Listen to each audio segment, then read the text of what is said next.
बड़ा हुआ तो क्या हुआ, जैसे पेड़ खजूर, पंथी को छाया नहीं, फल लगे अति दूर। जय श्री हरि। आप सभी का बहुत बहुत स्वागत है आपके अपने YouTube चैनल कहानी टॉकीज पर।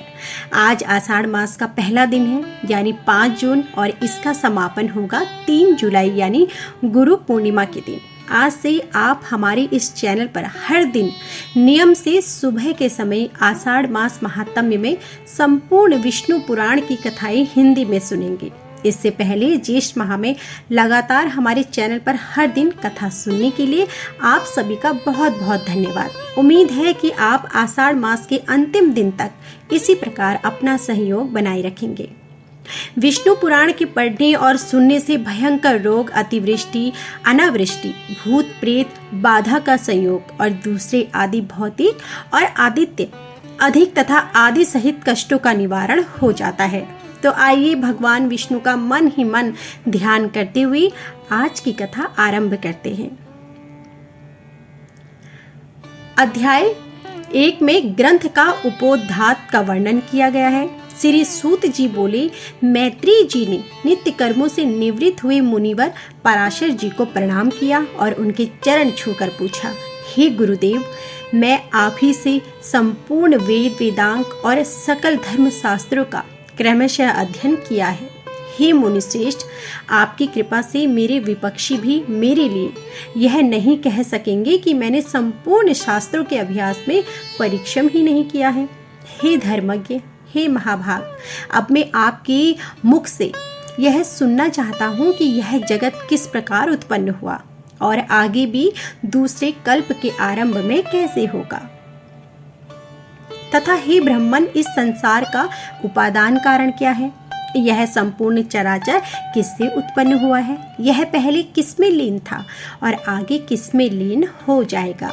इसके अतिरिक्त आकाश आदि भूतों का परिमाण, समुद्र, पर्वत तथा देवता आदि की उत्पत्ति, पृथ्वी का अधिष्ठान और सूर्य आदि का परिमय तथा उनका आधार, देवता आदि के वंश, मनु मनवंतर, चारों युगों में विभक्त कल्प और कल्पों के विभाग, प्रलय का स्वरूप, युगों के पृथक पृथक संपूर्ण धर्म, देवर्षि और राजश्रियों के चरित्र, श्री व्यास जी कृत वैदिक शाखाओं की यथावत रचना तथा ब्राह्मण आदि वर्ण और ब्रह्मचार्य आदि आश्रमों के धर्म, ये सब है।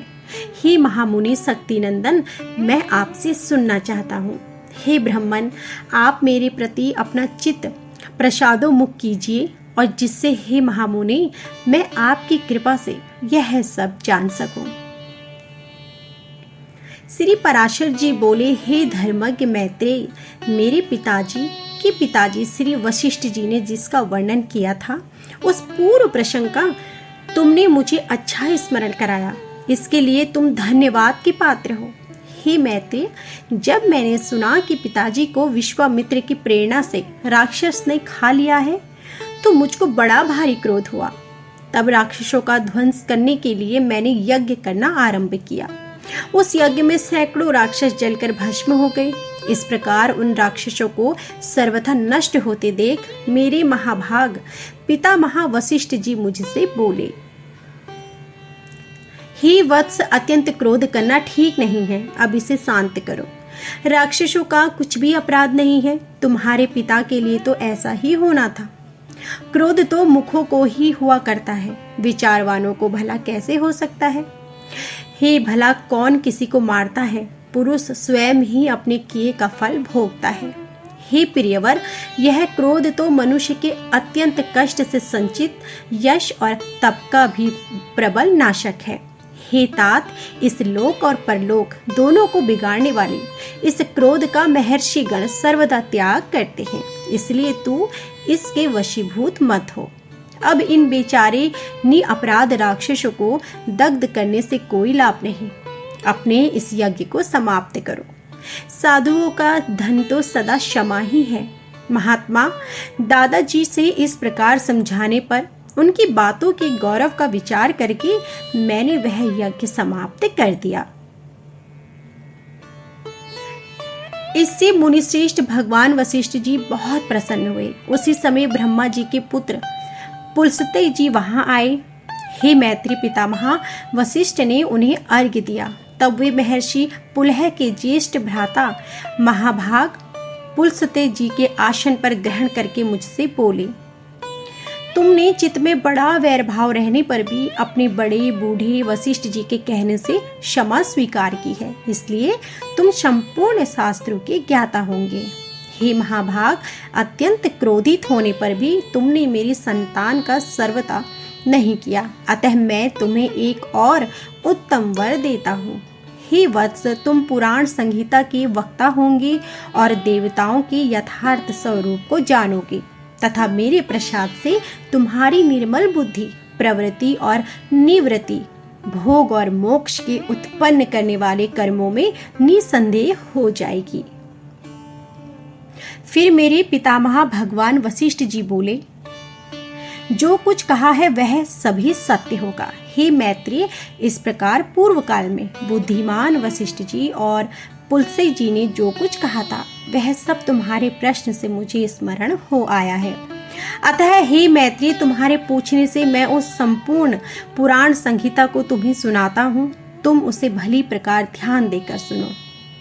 यह जगत विष्णु से उत्पन्न हुआ है, उन्हीं में स्थित है और वे ही इसकी स्थिति और लय के कर्ता है तथा यह जगत भी वे ही हैं।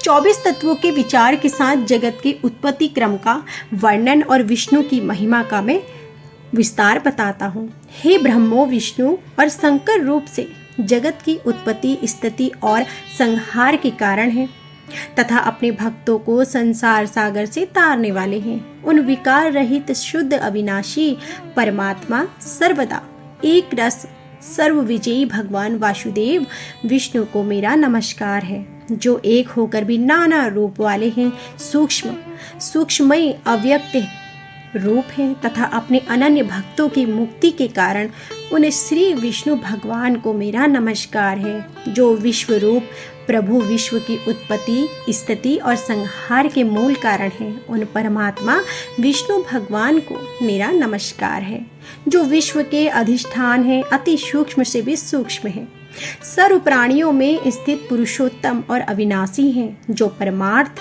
अति निर्मल ज्ञान स्वरूप है, किंतु अज्ञानवश नाना पदार्थ रूप से प्रतीत होते हैं तथा जो काल स्वरूप से जगत की उत्पत्ति और स्थिति में समर्थ एवं उनका संहार करने वाले हैं। उन जगदीश्वर, अजन्मा, अक्षय और अव्यय भगवान विष्णु को मेरा बारंबार नमस्कार है। जो दक्ष आदि मुनि श्रेष्ठों के पूछने पर पितामह भगवान ब्रह्मा जी ने उनसे कहा था, वह प्रसंग दक्ष आदि मुनियों ने नर्मदा तट पर राजा पुरुक्षय को सुनाया था तथा सारस्वत से और सारस्वत ने मुझसे कहा था, जो पर से भी परे हैं, परम श्रेष्ठ अंतर आत्मा में स्थित परमात्मा है, रूप, वर्ण, नाम और विशेषण आदि से रहित है, जिसमें जन्म, बुद्धि, वृद्धि, परिमाण, क्षय और नाश है। इन 6 विकारों का सर्वथा अभाव है, जिसको सर्वदा केवल है इतना ही कह सकते हैं तथा जिनके लिए यह प्रसिद्ध है कि वे सर्वत्र हैं और उनमें समस्त विश्व बसा हुआ है। इसलिए ऐसे ही विद्वान, जिनको वासुदेव कहते हैं, वही नित्य, अजन्मा, अक्षय, एक रस और हीब गुणों के अभाव के कारण निर्मल पर ब्रह्म है। वही इन सब व्यक्त और अव्यक्त जगत के रूप से तथा इसके साक्षी पुरुष और महाकारण काल के रूप से स्थित हैं। इस प्रकार जो प्रधान पुरुष, व्यक्त और काल इन चारों से परे हैं तथा जिसे पंडित जन ही देख पाते हैं, वही भगवान विष्णु का परम पद है। प्रधान पुरुष, व्यक्त और काल ये भगवान विष्णु के पृथक पृथक संसार की उत्पत्ति, पालन और संहार के प्रकाश तथा उत्पादन में कारण है। उनमें से जो अव्यक्त कारण को, जो सदुष कारण, शक्ति श्रेष्ठ और नित्य सदा एकरस है, श्रेष्ठ मुनिजन प्रधान तथा सूक्ष्म प्रकृति कहते हैं, वह क्षय रहित है, उसका कोई अन्य आधार भी नहीं है तथा अप्रमेय, अजर, शब्द स्पर्श शून्य तथा रूपादि रहित है। वह त्रिगुणमय और जगत का कारण है तथा स्वयं अनादि एवं उत्पत्ति और लय से रहित है।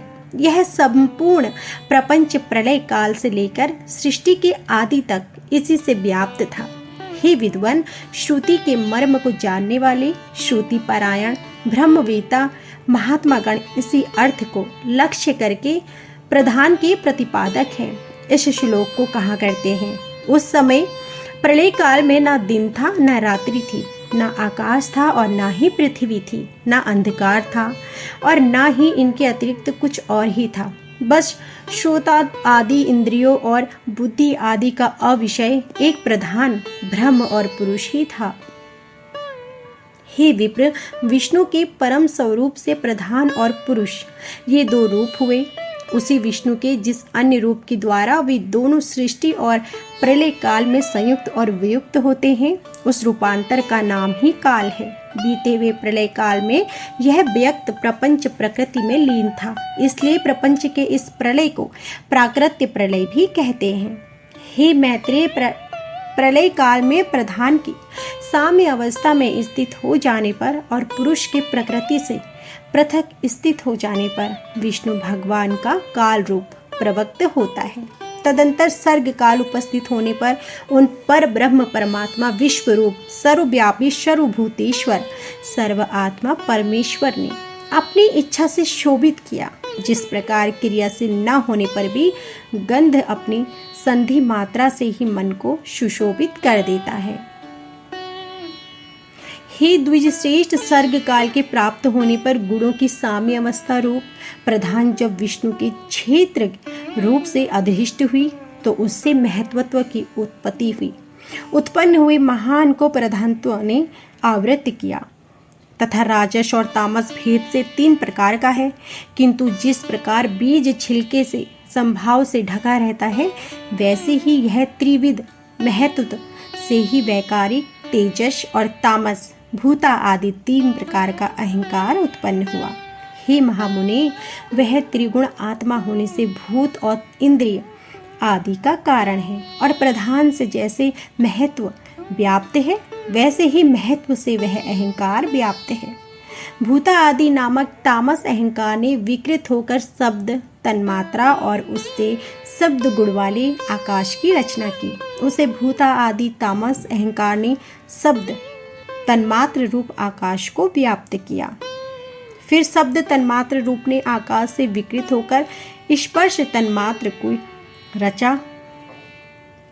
उस प्रकार से बलवान वायु हुआ, उसका गुण स्पर्श माना गया है। तब तन्मात्र रूप आकाश ने स्पर्श तन्मात्र वाले वायु को आवृत किया। फिर स्पर्श तन्मात्र ने वायु ने विकृत होकर तन्मात्र की रचना की, उसका गुण रूप कहा जाता है। फिर रूप तन्मात्र तेजस से भी विकृत होकर रस तन्मात्र की रचना की। तन्मात्र वाले जल को रूप तन्मात्र तेजस से आवृत किया, जिसका गुण गंध नाना कहा जाता है। उन आकाशवादी भूतों ने तंत्र मात्रा, इसलिए वे तन्मात्रा गुण रूप ही कहे गए हैं। 10 इंद्रियां तेजस अर्थात राजस अहंकार से और उनके अधिष्ठाता देवता वैकारिक अर्थात सात्विक अहंकार से उत्पन्न हुए कहे जाते हैं। इस प्रकार इंद्रियों की अधिष्ठाता 10 देवता और 11वां मन वैकारिक है। हे द्विज, त्वक, चक्षु, नासिका, जुह्वा, जीवा और त्रोष ये 5 बुद्धि की सहायता से शब्द आदि विषयों को ग्रहण करने वाली 5 ज्ञानेंद्रियां हैं। हे मैत्रेय, पायु यानी गुदा, उपरत, हस्तपाद और वाक ये 5 कर्मो इंद्रियां हैं। इनके कर्म मूल मंत्र का त्याग, शिल्प, गति और वचन बतलाए जाते हैं। आकाश, वायु, तेज, जल और पृथ्वी ये 5 भूत उत्तरोत्तर शब्द, स्पर्श आदि 5 गुणों से युक्त हैं। ये 5 भूत शांत, घोर और मूढ़ हैं अर्थात सुख, दुख और मोह युक्त हैं, अतः ये विशेष कहलाते हैं। तो यह थी हमारी आज की संपूर्ण अध्याय। आशा करती हूँ कि आपको हमारी यह वीडियो पसंद आई होगी। यदि हमारी वीडियो पसंद आई हो तो हमारी वीडियो को लाइक करें, शेयर करें, कमेंट करें और चैनल को सब्सक्राइब करें और बेल आइकन दबाएं, जिससे कि आगे भी ऐसे ही अध्याय प्रस्तुत होते ही आपको मिल सके। आप सभी का धन्यवाद।